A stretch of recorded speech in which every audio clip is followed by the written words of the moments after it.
ஓம் ஸ்ரீ வராகி தாயே போற்றி. என் அன்பு குழந்தையே, தஞ்சாவூர் பெரிய கோயிலில் குடிகொண்டிருக்கும் இந்த வராகி அம்மா நான் தான். உனக்காக அல்ல அல்ல குறையாத பொக்கிசமான செல்வத்தை இந்த பணப்பெட்டியில் வச்சு உன்கிட்ட கொண்டு வந்திருக்கேன்.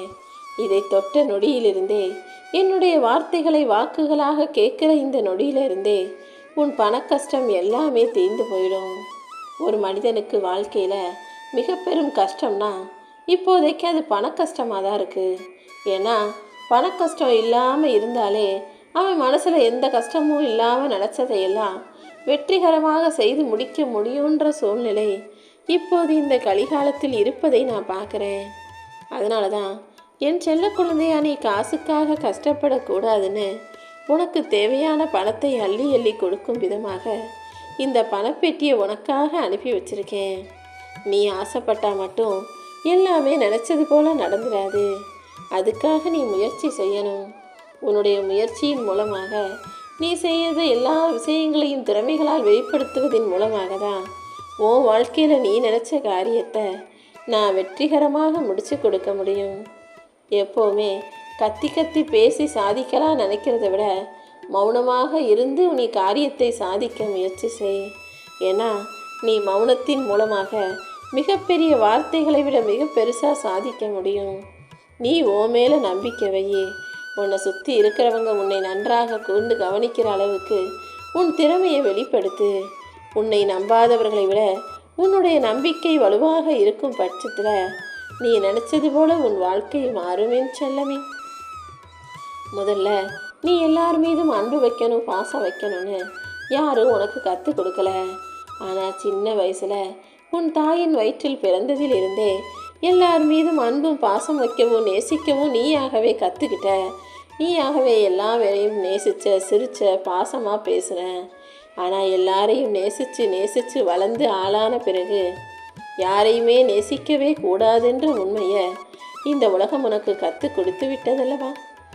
ஏன்னா எல்லாரும் நல்லவங்க, அன்பானவங்க, பாசமானவங்க, சொந்தக்காரவங்க நினச்சி நீ எல்லார் மீதும் அன்பை கொட்டினாலும் அவங்க உனக்கு திருப்பி கொடுத்ததெல்லாம் வேஷமும் ஏமாற்றமும் துரோகமும்னு ஆயிட்டனால இனி யாரையுமே நம்பக்கூடாது, யார் மீதும் பாசம் வைக்கக்கூடாதுன்ற முடிவுக்கு நீ வந்துட்டேங்கிறது எனக்கு புரியுது. நீ பிறக்கும்போது உன்னை சுற்றி இருந்தவங்க அதை பார்த்து சிரித்ததை விட ஒவ்வொரு மனிதனின் இறப்பும் போதும் 2 மடங்கு கண்ணீரை அதிகமாக பெற்றால்தான் அவன் வாழ்க்கையை நிஜமாவே வாழ்ந்திருக்கான அர்த்தம். ஏன்னா நல்லது செஞ்ச மனிதர்களை பார்க்கும்போது மட்டும்தான், அவர்கள் இந்த உலகத்தை விட்டு பிரியும்போது மட்டும்தான் மற்றவங்க கண்களில் கண்ணீர் வருமே தவிர எந்த விஷயமும் செய்யாதவங்களும் எதையும் சாதிக்காதவங்களும் எந்த புண்ணியமும் செய்யாதவர்களை பார்த்தும் யாருமே கண்ணீர் வடிக்க மாட்டார்கள் என்பது தானே உலகத்து உண்மை. உன் வாழ்க்கையில் நீ சந்தோஷமாக இருக்கிறியா இல்லையாங்கிறத உனக்கு அமைஞ்ச வாழ்க்கையை வச்சு சொல்ல முடியாது. உன் கூட இருக்கிற மனிதர்களை பொறுத்து தானே உன் வாழ்க்கை சந்தோஷமானதாக அமையும். அதனால் எப்போதுமே யார் கூட இருக்கோம், அவங்க எப்படிப்பட்டவங்களாக இருக்காங்கன்றத உனக்கு ஏற்றாற்போல் மாற்றிக்க முயற்சி செய். எல்லாருமே உன்னை போல இருந்துட்டா உன் வாழ்க்கை நிம்மதியாக சந்தோஷம் நிறைஞ்சதாக இருக்கும் அல்லவா? உன் வாழ்க்கை எப்படி இருந்தாலும் சரி, வாழ்வுன்றதை வாழ்ந்து தான் ஆகணுன்றதை புரிஞ்சுக்கிட்டு உனக்கு உன் மனசாட்சிக்கு பிடிச்சது போல உன் வாழ்க்கையை வாழ பழகு. நீ இப்படி தான் வாழணும், இதை தான் செய்யணும், அதை செய்யக்கூடாதுன்னு உனக்கு தீர்வுகள் சொல்வதற்கு இங்கு யாரும் நல்லவங்களும் இல்லை. அவங்க சொல்கிறத கேட்டு அதன்படி தான் வாழ்கிற அளவுக்கு நீ ஒன்றும் கெட்ட பிள்ளையும் அல்ல. உனக்கே வாழ்க்கையை பற்றிய எல்லா விஷயங்களும் தெரியும் தானே. அப்புறம் என்ன, நல்ல புத்திசாலித்தனமாக யோசித்து உன் வாழ்க்கையை சந்தோஷமாக வாழ தயாராகு. மனசில் கஷ்டங்களையும் காயங்களையும் வச்சுக்கிட்டு சிரிப்பது என்பது அவ்வளவு எளிதான விஷயம் கிடையாது. ஆனால் அத்தனையும் உனக்குள்ளே வச்சுக்கிட்டு சிரிச்சுக்கிட்டு இருக்க உனக்கு எந்த கஷ்டமும் காயமும் இல்லாமல் உன்னை நிம்மதியாக வாழ வைக்க வேண்டிய வேலைகளை இந்த வராகி அம்மா நான் பார்த்துக்கிறேன் செல்லமே. ஒரு மனிதனுக்கு கையில் காசு பணம் இருந்துட்டா சிரிப்பும் சந்தோஷமும் மகிழ்ச்சியும் வருங்கிறது உண்மைதான். மகிழ்ச்சி வேணும்னா பணம் சம்பந்தப்பட்டதாக இருக்கலாம். ஆனால் நிம்மதி தானே மனிதனுக்கு அவசியம்.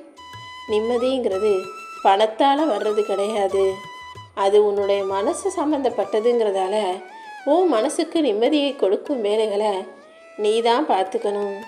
இந்த உலகத்திலே ரொம்ப நல்லவங்க யாருன்னு உன்கிட்ட கேட்டால் உன்னால் சட்டுன்னு சொல்ல முடியாது.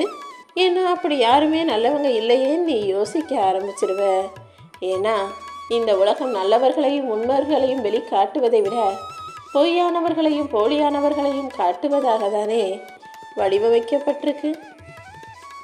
நீ கடன் வாங்கினாலும் அடுத்தவங்க அன்பை கொடுத்தாலும் மரியாதையை கொடுத்தாலும் அதை திருப்பி கொடுத்தா மட்டும்தான் உன் வாழ்க்கையில் நிம்மதியும் இனிமையும் இருக்கும்.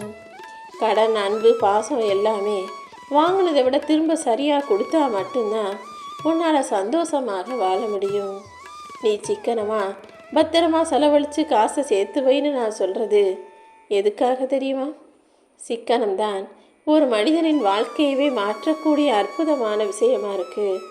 நீ பணத்தை எவ்வளவு குறைவாக செலவு செய்கிறங்கிறது சிக்கனம் இல்லை. எந்த அளவுக்கு தேவைக்கும் உபயோகத்துக்கும் மட்டும் செலவு செய்கிறங்கிறத பொறுத்து தான் சிக்கனங்கிற வார்த்தையே உன் வாழ்க்கையில் மகிழ்ச்சியை தரும். எப்போவுமே நீ மகிழ்ச்சியாக இருக்கணும்னு நினச்சின்னா எல்லாரையும் நேசி. அடுத்தவர்களால் நேசிக்கப்படக்கூடிய அளவுக்கு நல்ல பிள்ளையாகவும் இரு. நீ சமைக்கும்போது உன் அம்மா எவ்வளோ கஷ்டப்பட்டாங்கன்றது உனக்கு புரிய வரும். நீ சம்பாதிக்கும்போது உன் அப்பா உனக்காக என்னெல்லாம் செஞ்சாங்கன்ற அருமை பெருமையும், அவங்க ஆசைப்பட்டதை கூட மறைச்சிக்கிட்டு உனக்காக எல்லாத்தையும் செஞ்சாங்களேன்ற உண்மையும் நீ சம்பாதிக்கும் போது தான் உனக்கு புரிய வருமேன்னு செல்லமே. காசு பணத்தை எப்படி சிக்கனமாக செலவழிக்கணுன்றதும் உனக்கு அப்போது தான் புலப்படும். உனக்கு ஏதாவது ஆசைப்படுவ, ஆனால் அதை வாங்க மனசே வராது. ஆனால் நீ உன் பெற்றவங்க காசில் இருக்கும்போது அவங்க அதை தர மாட்டாங்க, இதை வாங்கித்தர மாட்டாங்கன்னு எத்தனை முறை குறைப்பட்டிருப்பாய். இப்போ நீ சம்பாதிக்கிற உன் கைகளில் காசு இருக்குது, ஆனால் உனக்கு பிடிச்சதை உனக்காக வாங்கிக்கிறதுக்கு உனக்கு மனசு வரலை பற்றியா? அதுதான் அவங்கவுங்களாம் சம்பாதிக்கும் போது தான் காசு பணத்தின் அருமை மிக பெரியதாக அவங்களுக்கு புரிய வருது. தாய் தந்தையரின் அருமைங்கிறது நீ சின்ன பிள்ளையாக இருக்கும்போது உனக்கு தெரியாது. உன் பிள்ளைய நீ வளர்க்கும்போது தான் உனக்கு புரிய வரும். இந்த வராகி அம்மாவும் உனக்கு தாயாக இருந்து சொல்கிறேன். உன்னுடைய அம்மாவின் அடிவயிற்று பிரசவ தழும்புகளும் உன் அப்பாவின் உள்ளங்கை காய்ச்சி போனதும் எல்லாமே உனக்காக தாங்கிறத நீ மறந்துட வேணாம். அவங்களுக்கு நீ செய்ய வேண்டிய கடமைகளையும் உன்னுடைய பொறுப்புகளையும் சரியாக செஞ்சிடு. முதல்ல உன் வாழ்க்கையில் நடக்கிற எல்லா விஷயத்துக்கும் நீ தான் காரணங்கிற உண்மையை புரிஞ்சுக்கோ. நீ யார்கிட்டையாவது சண்டை போடணும்னு நினச்சின்னா முதல்ல போராட வேண்டியது உன்னுடன் தான். ஏன்னா உனக்கு நடக்கிற எல்லா நல்லதுக்கும் கெட்டதுக்கும் நீ மட்டும்தான் காரணம். நீ உன்னை சரியாக அமைச்சிக்கிட்டினா, எல்லாத்தையும் சரியாக செய்ய ஆரம்பிச்சிட்டினா உன் வாழ்க்கையே மாறிவிடும் என் செல்லமே. ரொம்ப நாளாக உன்கிட்ட ஒருத்தர் நல்லா பேசி பழகிட்டு இருந்தாங்க. ஒரு கட்டத்துக்கு மேலே அவங்க உன்னை விட்டு விலகி போகிறாங்கன்னா அவர்களுக்கு உன்கிட்ட எல்லா தேவைகளும் தீர்ந்து போயிருச்சு. இனிமேல் உன்னால் அவங்களுக்கு பிரயோஜனம் இல்லைன்னு நினைக்க ஆரம்பிச்சிட்டாங்கன்றத நீ முதல்ல புரிஞ்சுக்கோ. உன் எதிரில் இருப்பவரின் நோக்கம் என்னன்னு தெரியாமல் எல்லாருக்கும் போய் கேட்காமலே உதவி செஞ்சு நீயாக பழியாகி விடாதே. ஏன்னா யார் எப்போ எப்படி ஏமாத்துவாங்கன்னு சொல்ல முடியாத கலிகால உலகமாக இது இருக்கும்போது நீயாகவே அடுத்தவங்களுக்காக ஐயோ பாவம்னு இறக்கப்பட்டு ஏமாளியாகவும் கோமாளியாகவும் மாறிடாதே. உதவின்னு கேட்டு வர்றவங்களுக்கு மட்டும் நீ உதவி செஞ்சா போதுமே செல்லமே.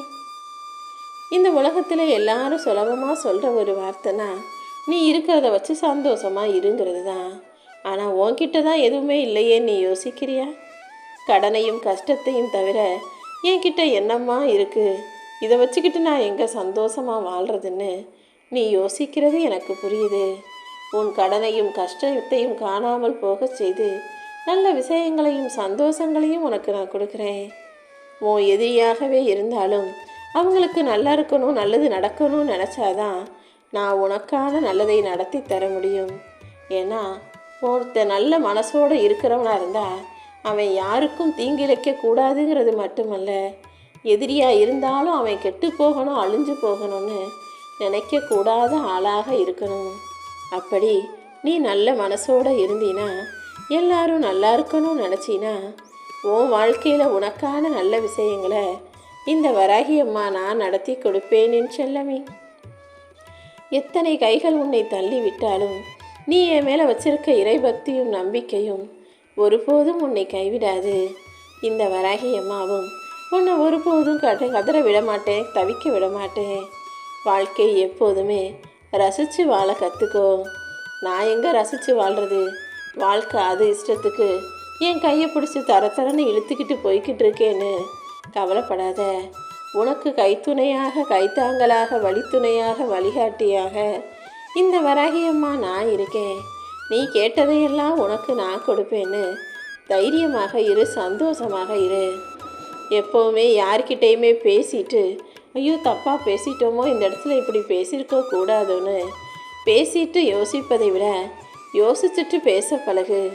நீ யோசித்து பேசும்போது வாழ்க்கையில் ஏற்படும் அனாவசியமான அத்தனை பிரச்சனைகளுக்கும் அது முற்றுப்புள்ளியாக அமையும். மனசில் பாரமாக எல்லாத்தையும் தூக்கி சுமக்கிறத விட தேவையற்ற விஷயங்களை விட்டு தூரமாக விலகி போவது தான் உனக்கு நல்லது. இந்த உலகத்தில் எவ்வளவோ கஷ்டங்களை கடந்து வந்து விட்டனே, இப்போ குழந்தையாவே இருந்திருக்கலான்னு ஏங்கி எதிர்பார்த்து ஆசைப்படுறது எனக்கு புரியும். மறுபடியும் குழந்தையா பிறந்து துன்பங்களை மறந்து நிம்மதியாக வாழணும்னு ஆசைப்படுற உனக்கு இந்த வாழ்க்கையவே நல்ல விதத்தில் அமைச்சு கொடுக்குறேன். அடுத்தவங்க உனக்காக செஞ்ச உதவியை நீ திருப்பி கொடுத்துடலாம். ஆனால் அவங்க செஞ்ச உதவியவே மறந்துட்டு அவங்களையே திட்டக்கூடிய ஆளாக நீ இருக்காதே என் செல்லமே. ஏன்னா அவங்க செஞ்ச உதவியை மட்டும்தான் நீ திருப்பி கொடுத்துருக்கே தவிர அவங்க உனக்கு உதவி செய்கிறதுக்காக பட்ட கஷ்டத்தையும் அவங்க உனக்காக செலவழித்த நேரத்தையும் உன்னால் திருப்பி கொடுக்க முடியாதுங்கிறத ஞாபகம் வச்சுக்கோ.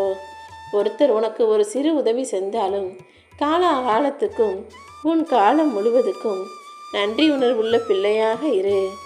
இன்பம் இப்படி தான் இருக்குங்கிறதை உணர்வதற்கு முன்பாகவே வலி எப்படி இருக்குன்றத வாழ்க்கை உனக்கு உணர்த்திவிடும்.